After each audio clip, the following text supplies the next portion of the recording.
প্রিয় দর্শক, আপনাদের সবাইকে স্বাগত জানাচ্ছি এনটিভির প্রতিদিনের আয়োজন স্বাস্থ্য প্রতিদিন অনুষ্ঠানে। আপনাদের সঙ্গে আছি আমি ডাক্তার সানজিদা হোসাইন।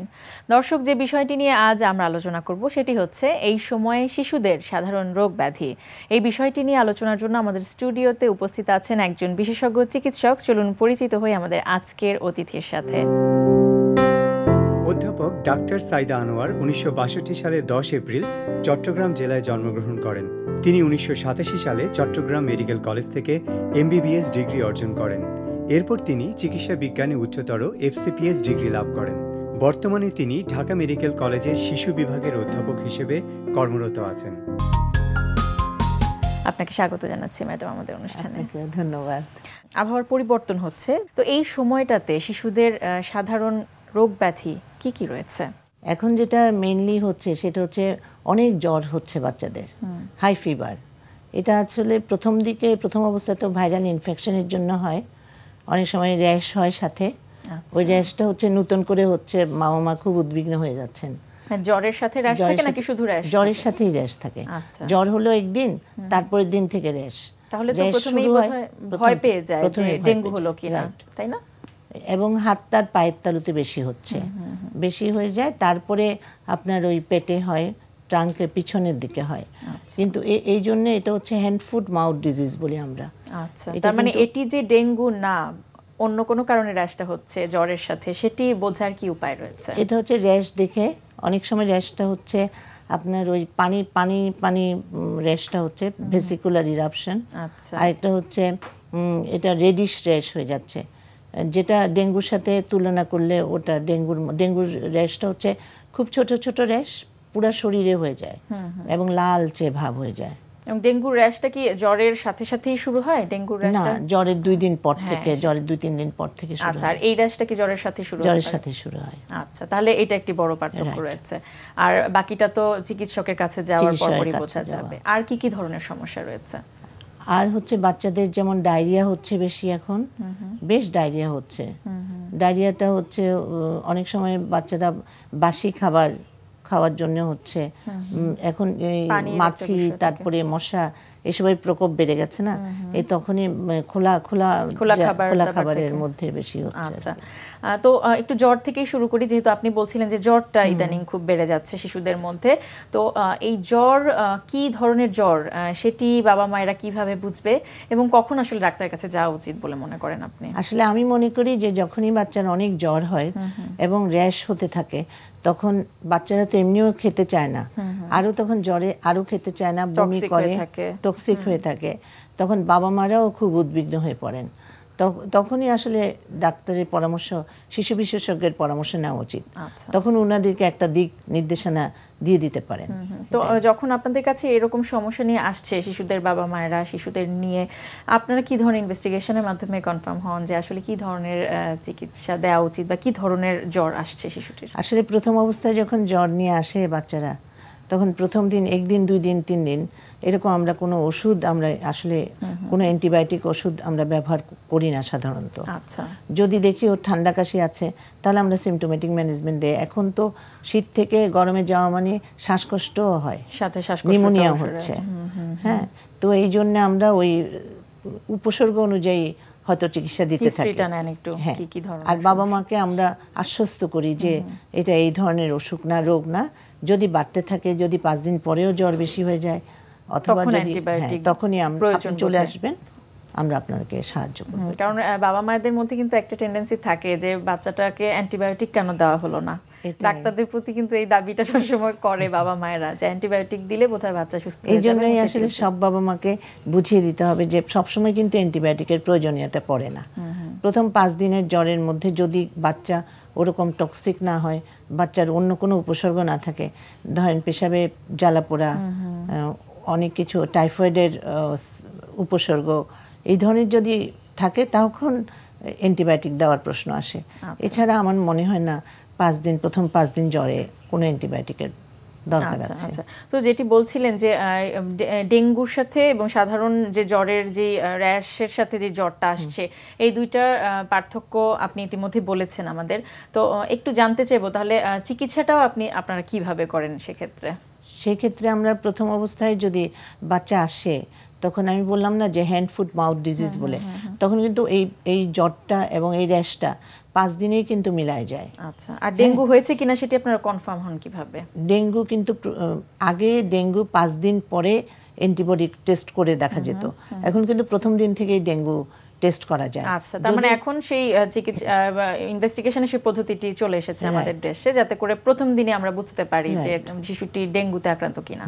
আচ্ছা, তো এটি অত্যন্ত আশার একটি বিষয় এবং আমার ধারণা বাবা মায়েদের উপকারে আসবে আপনার তথ্যটি।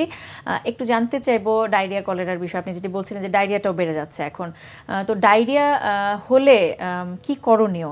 যদিও সবাই জানে, তারপরে সবাই কিন্তু মানতে চায় না বিষয়টা। একটু জানতে চাইবো যে ডায়রিয়া হলে বাবা মায়েদের প্রাথমিকভাবে কি করণীয়? আসলে ডায়রিয়া হলে প্রাথমিকভাবে হচ্ছে করণীয়, যেহেতু পাতলা পায়খানাটা হচ্ছে, পাতলা পায়খানার জন্য ওটস স্যালাইন খাওয়াতে হবে, এছাড়া কিন্তু আর উপায় নাই।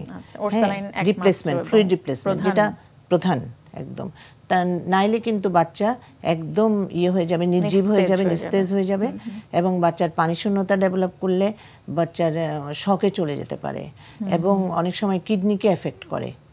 পানি এবং লবণ দুটোরই রিপ্লেসমেন্ট দরকার, যেটির মাধ্যমে যেটি স্যালাইনের মাধ্যমে সম্ভব, কিন্তু কোনো অ্যান্টিবায়োটিকের প্রয়োজন নাই। আচ্ছা, অনেক সময় কিন্তু ম্যাডাম এই প্রশ্নটা অনেক বাবা মায়েরা করেন যে এই যে শীতের সময় ওর স্যালাইনটা বা স্যালাইন জাতীয় খাবারটা দিলে ঠান্ডা লেগে যাবে, এটা কিন্তু ঠিক না।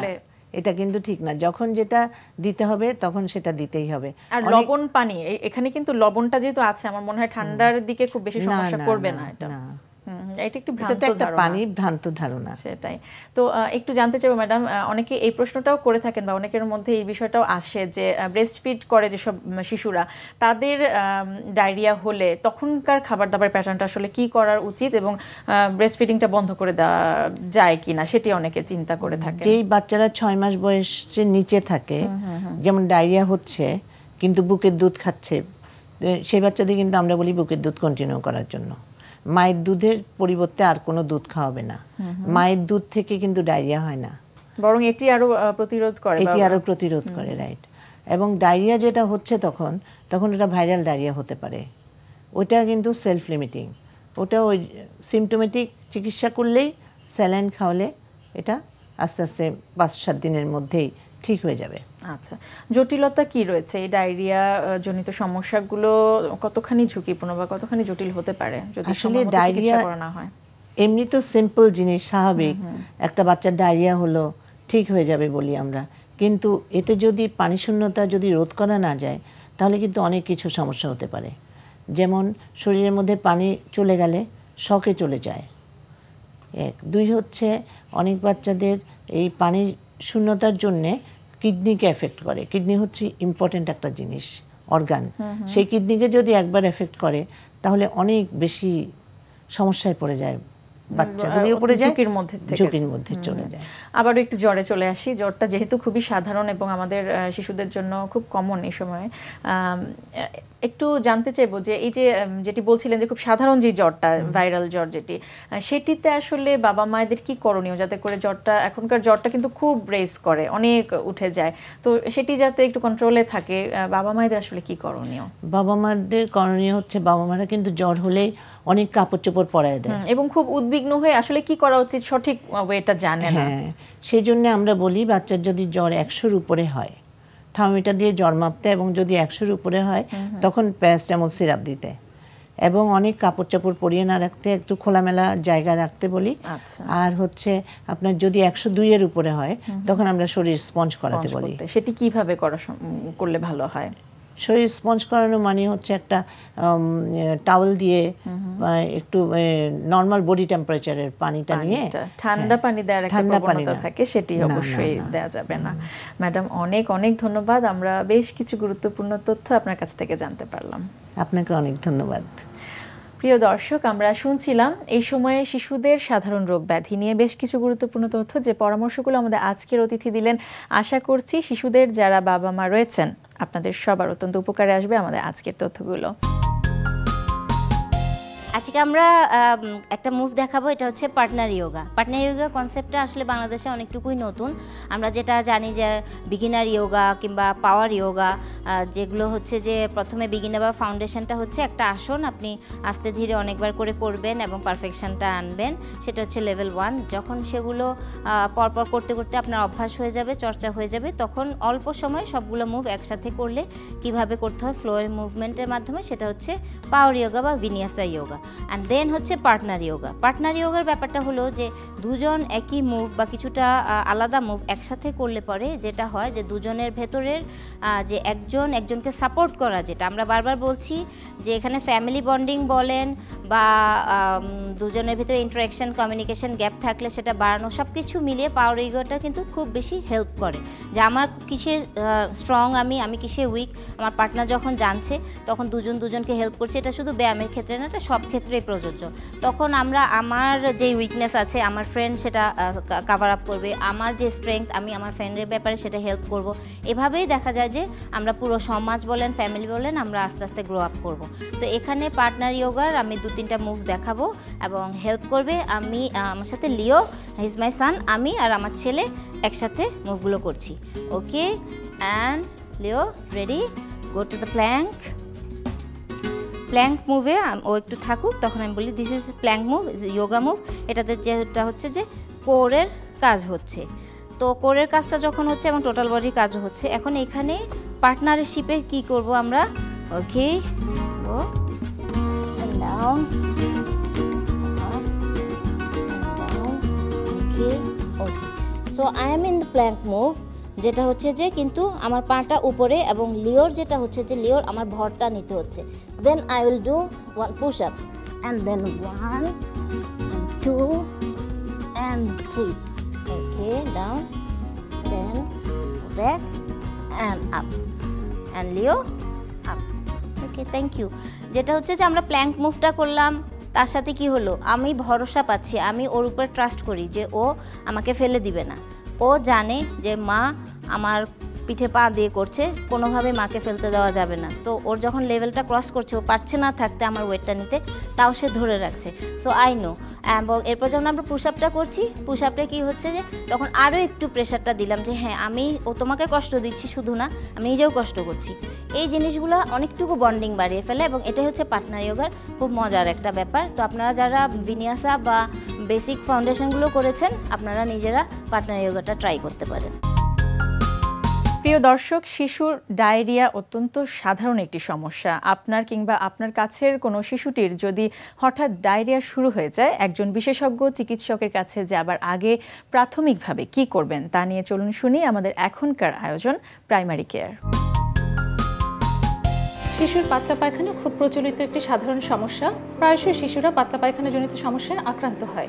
এক্ষেত্রে দেখা যাচ্ছে যেসব বাচ্চা বুকের দুধ খায় তার তুলনায় যেসব বাচ্চা কৌটায় দুধ খায় তাদের পাতলা পায়খানার প্রবণতা অনেকাংশেই বেশি। শিশুদের পাতলা পায়খানাজনিত কারণে বিচলিত হওয়ার কোনো কারণ নেই। খেয়াল রাখতে হবে শিশু স্বাভাবিকভাবে খেলাধুলা করছে কিনা। বুকের দুধ যদি শিশু খায় সেটা কন্টিনিউ করতে হবে, সাথে খাবার স্যালাইন খেতে দিতে হবে, কারণ পাতলা পায়খানার সাথে শরীর থেকে পানি এবং খনিজ লবণ বেরিয়ে যায়, যেটা খাবার স্যালাইনের মাধ্যমে পূরণ করা অত্যন্ত জরুরি। 6 মাসের বেশি যাদের বয়স তাদের খাবার স্যালাইনের সাথে স্বাভাবিক খাবার দিতে হবে।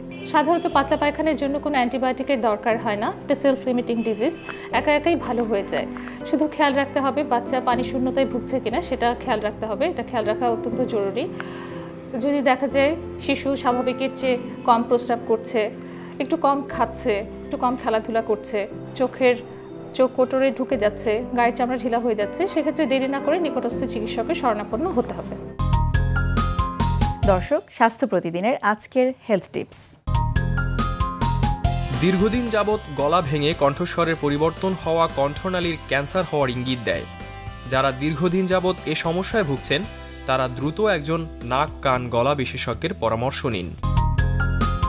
প্রিয় দর্শক, স্বাস্থ্য প্রতিদিন সম্পর্কে যদি আপনাদের কিছু জানার থাকে কিংবা কোনো পরামর্শ যদি আমাদের দেবার থাকে তাহলে জানাতে পারেন এই ঠিকানায়। প্রযোজক স্বাস্থ্য প্রতিদিন, এনটিভি, বিএসসি ভবন, 7 তলা, 102 কাজী নজরুল ইসলাম এভিনিউ, কারণ বাজার, ঢাকা 1215।